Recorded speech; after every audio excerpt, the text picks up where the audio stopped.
Cumprimento os irmãos com a paz do Senhor mais uma vez. Estamos de volta para a apresentação de mais uma aula da Escola Bíblica Dominical. Dessa feita, nós temos como assunto Libertos do Pecado para uma Nova Vida em Cristo. Esse é o assunto que nós trataremos com os irmãos dentre mais alguns minutos e espero que o mesmo seja de grande proveito para a vida espiritual e o conhecimento dos irmãos sobre a pessoa de Cristo Jesus e sobre esse assunto tão importante que é o assunto da libertação e libertação por intermédio de Cristo Jesus, o único libertador. A Bíblia diz: se o Filho vos libertar, verdadeiramente sereis livres. O texto bíblico está em Efésios capítulo 2, versículo 1 ao versículo de número 10. Eu disse Efésios 2, versículos 1 ao versículo de número 10. E vos vivificou, estando vós mortos em ofensas e pecados,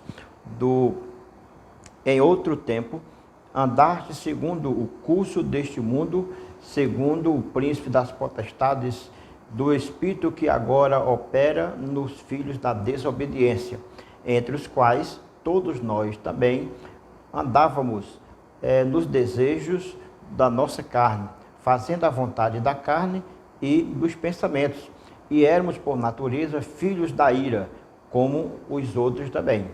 Mas Deus, que é riquíssimo em misericórdia, pelo seu muito amor com que nos amou, estando nós ainda mortos em nossas ofensas, nos vivificou juntamente com Cristo, pela graça sois salvos, e nos ressuscitou juntamente com ele e nos fez assentar nos lugares celestiais em Cristo Jesus, para mostrar nos séculos vindouros as abundantes riquezas da sua graça, pela sua benignidade para conosco em Cristo Jesus.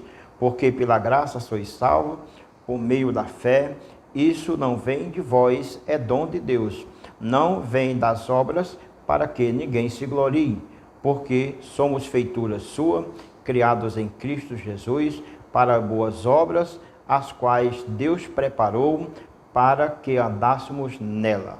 Esse é o texto no qual nos fundamentaremos no decorrer da nossa fala sobre o assunto de hoje, a libertação dos salvos em Cristo Jesus. Introdutoriamente, podemos dizer que o nosso assunto ele está embasado nesse texto e no mesmo nós, com a ajuda do pastor Douglas Batista, passaremos para os irmãos algumas informações a respeito de algumas doutrinas básicas do cristianismo, como por exemplo, a doutrina da nova criatura, do novo nascimento, a doutrina sobre o pecado, que é a ramastia, iremos ver isso um pouco mais na frente, e também falando aqui da doutrina da salvação, que é a prioritária nessa aula. Prioridade para Deus é a salvação do homem. Então, a salvação, nessa aula, ela vai estar agregada à doutrina do pecado, à doutrina da libertação, à doutrina da nova criatura ou do novo nascimento e, claro, a vida eterna. Então, nós temos aqui cerca de 4 doutrinas que são apresentadas dentro desse assunto de hoje, em que nós estamos comentando para os irmãos. Isso é a parte introdutória do nosso assunto de hoje sobre libertos em Cristo, exatamente pela sua obra realizada na cruz do Calvário. O ponto de número 1 vai falar sobre a natureza anterior, ou seja, a natureza antes da regeneração, a natureza pecaminosa fundamentada na vida de morte, ofensas e pecado. Então, a natureza antiga, natureza que era marcada pela morte, pelo pecado e pelas ofensas. Esse é o ponto 1. E dentro do ponto 1 nós temos 2 subtítulos. E nesses subtítulos nós agregaremos o primeiro, que é sobre a vida antiga, a condição da vida antiga. Você hoje é crente em Jesus e a sua vida antes da regeneração, ou antes do novo nascimento, como é que se postava a vida do crente antes da chamada regeneração. Depois da regeneração, novo nascimento. Então, era uma condição. Qual era a condição anterior? Hoje você é crente, qual era a condição anterior do crente? hoje em Jesus. E uma segunda condição, que é o item 2 do ponto 1, trata exatamente das coisas básicas dessa vida, aquilo que fundamentava o percurso da vida anterior.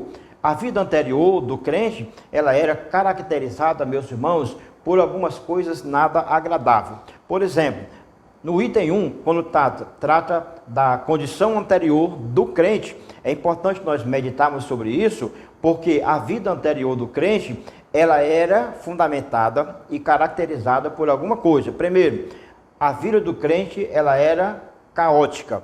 A situação anterior era caótica. Para isso, é preciso o crente dar muita glória a Deus. Quando você olha para você hoje e dá uma olhada para o passado, você glorifica a Deus, porque Deus trabalhou na sua vida e continua trabalhando.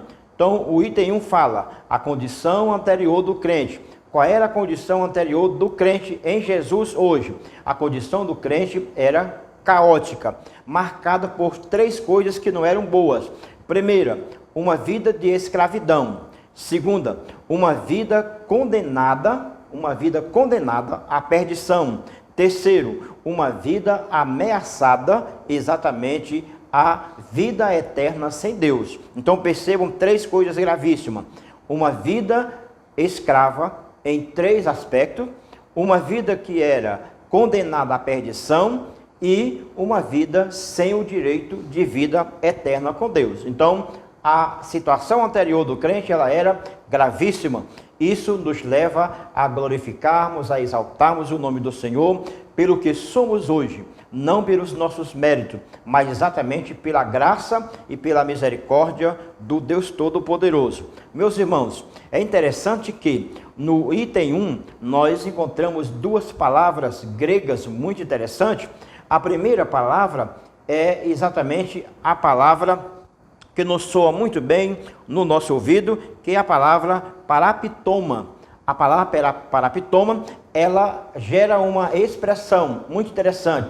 E essa expressão é um passo falsificado e liberado. Essa palavra vai significar essa expressão. Na vida anterior do crente, o nosso passo ele era falsificado e falsificado de maneira liberada. A gente liberava o passo e esse passo ele era falso. Por que era falso? Porque não estávamos andando sobre a rocha eterna que é Cristo Jesus. Não estávamos no caminho eterno, estávamos no caminho do mal, no caminho do pecado, numa vida escrava, numa vida dominada por alguns aspectos que nós veremos no item de número 2. No entanto, essa palavra é interessante perceber, meus irmãos, que essa expressão, um passo falsificado, a gente liberava, até sabia que estava errando, até sabia que a gente estava dizendo, praticando, ou sendo omisso numa coisa errada. No entanto, a gente praticava e às vezes até custia, às vezes até isso para a gente era uma custição. No entanto, sabe o que acontecia conosco? Nós provocávamos a ira a Deus, porque Paulo ele vai dizer no texto que por natureza, você ouviu a leitura, por natureza nós éramos chamados ou considerados filhos da ira. Então, meus irmãos, a nossa situação anterior, ela não era nada agradável. Para fechar esse item, preste bem atenção que essa palavra que eu citei e essa questão do passo falsificado e liberado por cada um de nós, numa vida em que nós tínhamos que era afastada de Deus, Deus ele nos tinha na conta de um condenado à perdição e uma pessoa desprovida do direito da vida eterna. Às vezes, meus irmãos, a gente ouve alguém dizer assim: quando eu morrer, Deus faça de mim o que quiser. Essa pessoa ela não tem noção de Bíblia. Se ela lesse a Bíblia de Gênesis a Apocalipse, pelo menos uma vez, ela passaria a ter uma noção diferenciada e essas coisas ela não diriam mais, não falariam mais assim. Elas buscariam a verdade, elas absorveriam a verdade e passariam a seguir, então, a verdade absoluta, que é a pessoa de Cristo Jesus. Sequenciando no item 2, mas antes de eu entrar no item 2, tem a segunda palavra, que é a palavra hamastia. Hamastia é a palavra do grego que é transliterada para a nossa palavra em português, a palavra pecado, substantivo pecado. No entanto, quando se trata do substantivo pecado ou a ação de pecar, a hamastia, que também é uma doutrina cristã, o pecado em nossa vida, antes de sermos crente em Jesus, hoje, ela é marcada exatamente pela ação de errar o alvo. Então, pecado é errar o alvo, é andar no rumo certo, é perder o norte. Então, a gente dava passos falsificados e liberado, porque a gente curtia, a gente dizia que tinha Deus, a gente dizia que era de Deus, a gente dizia que Deus estava conosco. Então, a gente dava passos falsificados e liberado. E isso fora do alvo, ou fora do rumo certo. A gente andava no rumo errado e pensando que estava no rumo certo. Veja qual era a situação do crente antes de Jesus fazer uma mudança na vida dele. Agora, preste bem atenção, meus irmãos, que é interessante deixar claro para os irmãos que o pecado, ele é uma condição. O pecado não é só uma ação. O pecado é uma condição que está em cada ser humano. Então, a natureza pecaminosa que nós herdamos de Adão, ela é marcada em nós, em nossa vida. Ela está em cada um de nós. Ela é inerente ao ser humano. Ela está dentro do ser humano, no interior de cada um.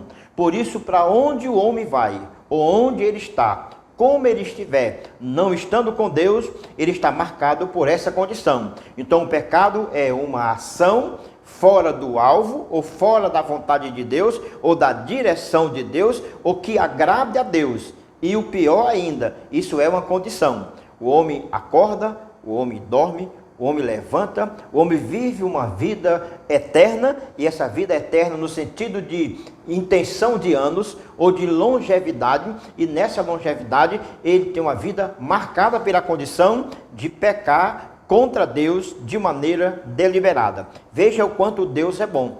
Percebe-se Adão, ele peca, esse homem ele dura 930 anos. Deus ele é muito longânimo para com os homens. Então, uma vida deliberada no pecado, uma vida em que o homem falsifica os seus passos e curte da mesma maneira que estivesse agindo de maneira correta. Finalizando esse ponto de número 1, eu imagino que os irmãos entenderam essa parte do item 1 sobre a condição anterior. E passando para o item 2, que trata da marca que havia em cada pessoa, hoje nova criatura e antes uma velha criatura. Então o ponto 1 está falando da antiga natureza marcada pela ofensa e pelo pecado. E Paulo coloca mais uma coisa, o professor Douglas Batista não colocou, mas Paulo coloca, essas pessoas, elas eram identificadas como pessoas que estavam debaixo da ira de Deus. Não imagine o que é estar debaixo da ira de Deus e hoje está debaixo da maravilhosa graça de Deus. Então é uma mudança radical. E essa mudança radical, grandiosa, poderosa, maravilhosa, foi efetivada por Deus na sua vida. Por isso você deve glorificar e exaltar o nome do Senhor de maneira magnífica, porque Ele é extraordinário e agiu de maneira extraordinária na sua vida. Louve a Deus por isso. No ponto, ou no item de número 2, se nós pegarmos o texto do capítulo 2, versículo 1 ao versículo 10, do versículo 1 ao versículo de número 3, está falando exatamente da condição do crente antes de ser uma nova criatura. No item 2, que ainda está vinculado ao versículo 1, 2 e 3, vai dizer exatamente como nós andávamos nessa maneira ou nessa forma antiga. A nossa situação ela era caótica, a nossa situação era de escravidão, por isso o professor colocou libertados em Cristo. Por que libertados? Porque eram escravos, nós éramos escravos. E uma vez sendo escravo, é importante dizer que ele está chamando a nossa atenção para ver a gravidade que estava sobre nós e o que Cristo fez nos resgatando e nos colocando numa posição gloriosa, maravilhosa, de destaque para a glória de Deus. Primeira coisa, dentro ainda desse versículo, percebe-se que o homem anterior, ele andava no curso desse mundo. Ou seja, a gente tinha um percurso e tinha um curso. Tinha algo que era colocado para que nós fizéssemos, e a gente fazia. E Paulo usa o verbo andar. Então, ele coloca o verbo andar em 3 condições. A primeira condição é que o homem anterior, quando tinha a natureza caída, ele andava obrigado, ele andava governado exatamente pelo sistema. E o sistema está dizendo aqui, pelo curso desse mundo. Então, o curso desse mundo é o sistema, é aquilo que opera no meio e na vida dos homens. Tudo que opera na vida dos homens, então, esse ser chamado sistema, ele obrigaria e ainda obriga hoje. Aqueles que vivem uma vida separada de Deus, em desobediência, eles estão exatamente cumprindo isso, estão seguindo normas estabelecidas por um Senhor, chamado sistema ou o mundo. Então a vida anterior era marcada por 3 senhores. O primeiro senhor é exatamente o Senhor chamado sistema, em que cria tudo durante todo o dia para oprimir, aprisionar e manter as pessoas enganadas e afastadas de Deus. Numa segunda condição que marca a vida antiga da velha natureza que nós tínhamos, herdamos isso de Adão. Então a segunda condição que marca a vida anterior do crente era que ele andava, vem o verbo andar novamente. Ele andava de que forma? Ele andava segundo o príncipe das potestades. Ou seja, Satanás ditava as normas. Satanás, ele criava as normas. Ele ainda cria. Ele tem o poder de influenciar as pessoas desobedientes e incrédulas para o mal. A gente vivia assim. Não notava que estava errando, não percebia que estava dando passos falsos, não percebia que a gente estava autorizando, a gente mesmo autorizando, liberando a nossa vida dentro de um sistema de escravidão, dominado por um senhor chamado sistema, que é o mundo. Tudo que o mundo cria era proporcionado e colocado de maneira obrigada e a gente acatava. No entanto, nós temos também um segundo senhor, que é o poderoso inimigo, o arqui-inimigo do povo cristão, que é Satanás. Tanto Jesus venceu esse inimigo, mas ele batalhou pela nossa vida e com a nossa vida nos dominando de maneira completa e absoluta e nos escravizando. E por fim, nós temos um terceiro inimigo que fazia a gente andar. Então a gente andava segundo a vontade dos nossos pensamentos carnais. Aqui vai entrar um outro dominador, é a carne. Então a vida anterior, ela era caótica, dominada, governada, controlada por 3 condições no nosso andar. Andar segundo o mundo, andar segundo o príncipe das trevas, que comanda as potestades e que influencia o homem desobediente, e por final, a carne, o pensamento errado, o pensamento contrário à vontade de Deus. Então isso é chamado de carne. A mente de Adão, ela faria com que, ou fez com que, muitos andassem errantes. E finalmente, nós concluímos o ponto de número 1, dizendo que é interessante perceber que a sociedade, ela está dividida em 2 grupos. Um grupo é aquele grupo de pessoas que andam de acordo com o que eu falei aqui. Andam erradas, são escravas, estão sentenciadas à perdição e estão sentenciadas a perderem a vida eterna. A situação, ela é delicadíssima, a situação, ela é bastante caótica. Então, um grupo de pessoas vive assim, pertence a uma família. Que família é essa? A família da natureza caída, a família de Adão. E existe do outro lado um grupo, esse grupo pertence a uma outra família. Que família é essa? É a família de Cristo, a família que tem a mente de Cristo, a família que foi lavada pelo sangue de Jesus, a família que creu em Jesus, a família que está debaixo do governo de Cristo, da soberania de Cristo. Então essa família é a família nova, a família em que todos são chamados de nova criatura. Paulo escrevendo aos Coríntios, na sua segunda carta, no capítulo 5, e no versículo 17, ele diz: todas as coisas já passaram, eis que tudo se fez novo, e agora nós somos uma nova criatura. Então, nova criatura em Cristo Jesus. Então, passamos por um processo chamado processo da regeneração. Às vezes, irmão, a palavra crente, ela é muito fraca. Mais forte é a palavra regenerado. Crente até o diabo é crente. Agora, regenerado, jamais ele terá essa condição de ser. Agora, o ser humano está proposto a ele, pela graça de Deus, a ser um regenerado. Uma pessoa que poderá nascer de novo, por obra e graça do poder do Espírito Santo na vida de todos. E assim nós concluímos o ponto de número 1. Eu faço uma paradinha e logo em seguida voltarei para o ponto de número 2.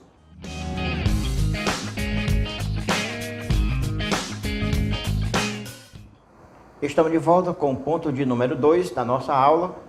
E no ponto de número 2, a gente vai meditar com os irmãos a respeito da vivificação.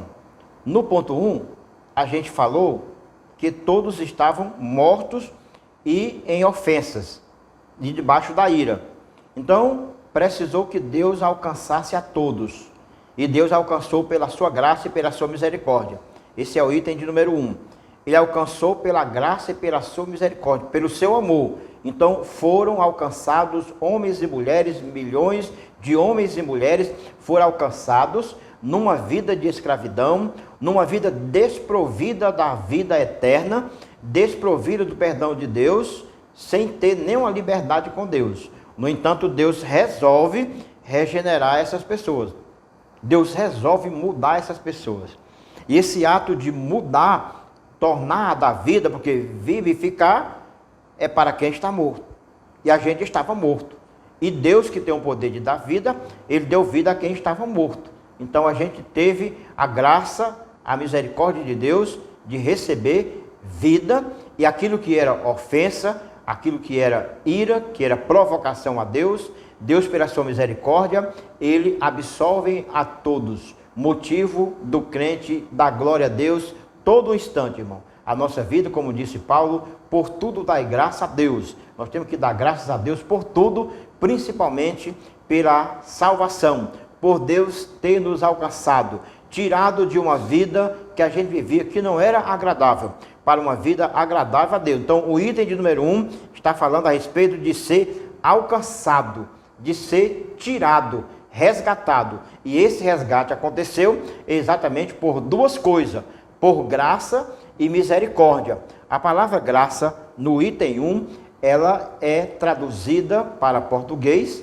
da palavra charis, ou a palavra cálice. A palavra cálice, no grego, ela vai equivaler a favor imerecido. Então, todos nós estávamos perdidos, estávamos condenados à perdição eterna, mas Deus resolveu usar um favor imerecido e usou a misericórdia e a bondade dele, resgatou milhões e milhões de vidas. E dentre esses está você e eu que falo com você nessa hora. Então isso, irmão, é gratificante saber disso, que nós, por nós mesmos, jamais poderíamos operar a nossa salvação, o nosso resgate do poder da escravidão dos três senhores que vocês viram aí. Um senhor chamado mundo, um senhor chamado Satanás e um senhor chamado carne, pensamentos carnais. Então nós não podíamos nos libertar por nós mesmos desses três poderes, mas o poder grandioso de Deus, e pelo seu amor e sua misericórdia, então isso foi fundamental para a nossa vida que nós temos hoje em Cristo Jesus. Um segundo item muito importante trata dos vivificados por graça. Paulo, ele está falando a respeito disso, e ele enfatiza que o amor de Deus nos alcançou, estando nós ainda mortos em nossas ofensas. E isso significa que não éramos merecedores desse amor, mas que mesmo assim, Deus nos vivificou juntamente com Cristo. Essa frase quer dizer, você nos vivificou com Cristo, quer dizer que nascemos de novo, não estamos mais mortos. Por Jesus Cristo nos deu vida, outra vez fomos vivificados sem mérito algum. Tudo foi efetivado por meio da sua graça, o favor imerecido de Deus. Eu estou aqui falando e a divisão do texto, o versículo 4 do capítulo 2 até o versículo de número 7, está tratando exatamente da forma pela qual nós fomos resgatados, transformados, regenerados, transportado de uma vida caótica, dificílima, para uma vida abençoada que temos hoje em Cristo Jesus. Em tudo isso foi amor, misericórdia, graça, que é uma ação imerecida e inexplicada por cada um de nós. Nenhum consegue explicar a graça de Deus. Então, regeneração não é algo que eu e você tivemos interferência nisso. Inclusive, até mesmo no nosso processo de concepção, nascimento e crescimento biológico, Deus, ele escolheu o pai e a mãe. E o pai e a mãe não teve uma interferência na nossa formação biológica. Não, foi Deus. Da mesma forma, o processo do novo nascimento e da nova vida é algo sobrenatural, feito pelo Espírito Santo na vida de cada um de nós. Você que me assiste neste momento, você sabe quem você era, o que você praticava antes, como você se comportava, e a sua vida hoje, quando você olha para trás, às vezes até se envergonha do que era e do que fazia, mas Deus operou graciosamente na sua vida e na minha vida, e hoje podemos olhar para frente e dizer, só Jesus na causa. E ele entrou e conseguiu resolver com a maior absoluta certeza e garantiu a nossa vitória. Fechando o ponto de número 2, percebe-se aqui também que há uma exaltação. Nós fomos exaltados. E essa exaltação não é uma exaltação de orgulho. Essa exaltação é uma exaltação de elevação, feita por Deus. Ou seja, Deus nos tirou do chão, Deus nos tirou do solo, Deus nos tirou do fundo do poço, nos colocou sobre uma rocha. Essa rocha é Cristo. Ele nos posicionou, Ele nos edificou, Ele restaurou, nos purificou e nos posicionou. Então, por nós mesmos, nós não poderíamos fazer isso. Tudo isso é obra e graça do Senhor. E Paulo disse, não é mérito nosso, é mérito dele. Foi ele que nos exaltou. Aí Paulo diz assim, o poder de Deus nos ressuscitou juntamente com ele e nos fez assentar nos lugares celestiais em Cristo Jesus. Essa é a exaltação. Não é uma exaltação de orgulho, de prepotência, de arrogância que alguém possa utilizar. Não, quando a gente lembra disso, a gente dobra o joelho, fecha os olhos, abre o coração, glorifica a Deus com o nosso todo, porque nós éramos miseráveis e hoje somos abençoados e cheios da graça de Deus. E tudo isso não é mérito e não foi mérito nosso e nem de uma instituição ou de um pregador ou de uma pessoa qualquer, mas foi exatamente por obra e graça do poder do Espírito Santo sobre todos os seres humanos. Então, essa é a exaltação. Veja aí a transferência que Deus fez.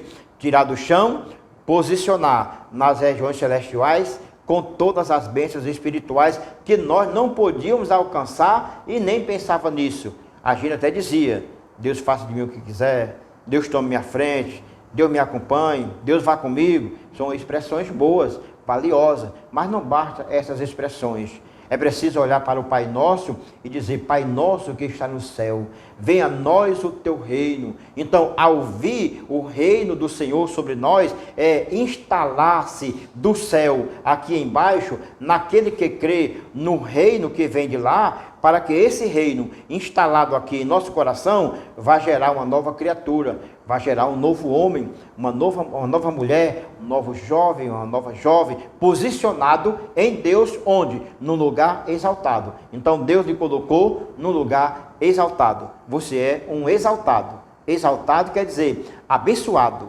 destacado. Você não é um arrogante, você é um simples abençoado de Deus nos lugares celestiais, com todas as bênçãos em Cristo Jesus. Fechando, Paulo diz assim, observe que a palavra juntamente indica que Deus concede ao homem os mesmos benefícios alcançados por Cristo. Cristo veio aqui, deixou o seu trono, e eu falei na aula passada sobre a exaltação de Cristo no ponto de número 3. Hoje é a exaltação do pecador. Hoje um pecador remido, um pecador agraciado por Deus. Então, Cristo ele recebeu alguns benefícios quando ele cumpre o seu ministério. Então, ele recebeu por quê? Porque ele mereceu. Ele fez por onde? Você não fez por onde. Foi obra e graça de Deus sobre a sua vida, mas os benefícios estão sobre você. Então, se aproprie desses benefícios, faça uso de cada um, glorifique a Deus e perceba os benefícios que Paulo ele está listando que nós herdamos dessa manifestação graciosa a todos os homens. Aí ele vai citar aqui os benefícios que alguém conseguiu em Cristo. A ressurreição é um benefício maravilhoso, a ressurreição. A vida eterna a gente não tinha. E o galardão nos céus. Já pensou que coisa maravilhosa? A gente era condenado à perdição eterna, não tinha direito à vida eterna, éramos escravos, hoje somos livres, temos a vida eterna, tem até a promessa de galardão no céu, porque fomos criados para as obras e estamos fazendo boas obras. Então, mesmo isso é muito gratificante, isso é maravilhoso pensarmos sobre isso, é maravilhoso ser crente, é uma glória ser crente, é uma bênção ser crente em Jesus. Então, meus irmãos, levantemos as mãos para os céus e glorifiquemos ao nome do Senhor. Assim, ao conceder tais bênçãos aos homens, Deus mostrou as abundantes riquezas da sua graça. Desse modo, ratificamos que a salvação e seus privilégios são conferidos pela imensurável graça de Deus, o favor divino e merecido. Então, tudo que está em você é favor imerecido de Deus. Você não contribuiu com nada, você não participou com nada. Tudo foi Deus que fez por você, por mim e por cada um de nós. Fechamos o ponto de número 2. No ponto 1, percebe-se qual era o quadro, a trajetória, quem éramos. Hoje somos diferentes, somos vivos, somos novas criaturas, temos privilégio, temos parceria com Deus, estamos abençoados no Senhor e agora estamos caminhando para cumprir as obrigações que Deus tem colocado sobre cada um de nós para cumpri-las e no final receber os nossos galardões e nos apropriar de todos os privilégios que estão hoje listados na Bíblia, que são promessas de Deus a todos aqueles que passaram por esse processo do novo nascimento, pelo processo da regeneração. Não basta alguém levantar a mão e dizer, senti aqui uma frieza na coluna, isso não vai despertar a Deus. Não, porque é Ele que faz a obra da regeneração e do novo nascimento. Não é levantar a mão e vir aqui na frente e dizer, eu quero ser crente, rindo, achando graça, como se nada estivesse acontecendo. Não é isso. O trabalhar de Deus, o agir de Deus é uma coisa seríssima e delicada. Então, graças a Deus que Ele nos fez abraçar isso. E quando Ele produziu isso em nós, vamos agora para o ponto de número 3. E no 3 nós vamos falar exatamente sobre isso. Tudo isso que aconteceu. No ponto de número 2, de estarmos vivos, é obra e graça. E essa obra e graça vai envolver duas coisas. A fé e a obra que é por conta da fé. A obra não é para a salvação. A obra é algo de quem tem fé. E fé daquela que é um dom de Deus colocada no homem. Não é um sentimento, é um dom que Deus colocou em cada um de nós para nos apropriarmos e termos confiança e esperança nas coisas que a gente sabe que elas vão acontecer, não sabe como vão acontecer, mas a gente espera que elas aconteçam e com a glória de Deus em nossa vida, elas acontecerão. Então, espere em Deus, porque você é um abençoado e Deus tem promessa em sua vida. Cumpra o seu ministério, a sua vocação, de maneira dinâmica, de maneira feliz, abençoada, alegre, e Deus terá grande alegria com você e com aquilo que Ele tem colocado em sua vida. Fechamos o ponto de número 2 e vamos dar uma paradinha e retorno já para concluir a lição com o ponto de número 3.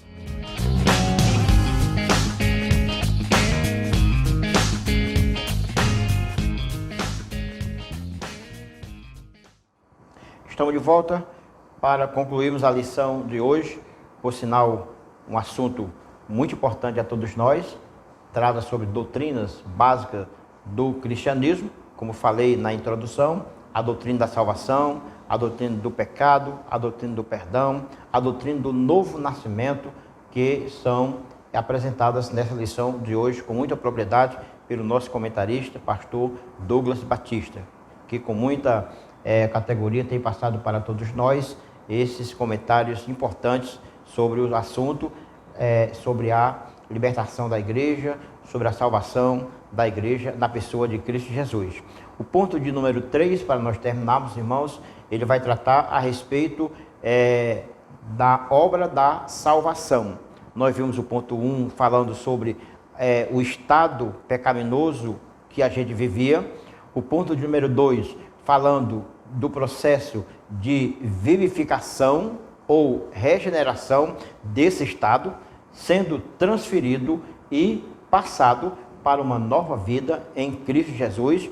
E no ponto de número 3 a gente fecha sobre aquilo que os irmãos já têm muita propriedade sobre isso. No entanto, sempre é interessante a gente refletir sobre as coisas que a gente já viu e que a gente ouviu, para que possa existir um aprimoramento naquilo que a gente já tem de conhecimento. E todas as vezes que a gente volta a um conhecimento e volta a refletir, a gente tem novo conhecimento, nova experiência e novos ensinamentos.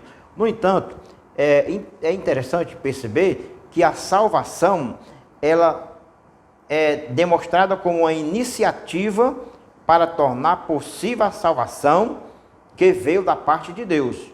Ou seja, a salvação em Cristo que nós herdamos, ela foi uma iniciativa por graça divina. Foi Deus que tomou a iniciativa de salvar a humanidade. Se Deus fosse um tirano, um opressor, Adão pecou, ele não teria dado mais chance, mas ele proporcionou a liberdade da gente ainda sonhar com a vida eterna.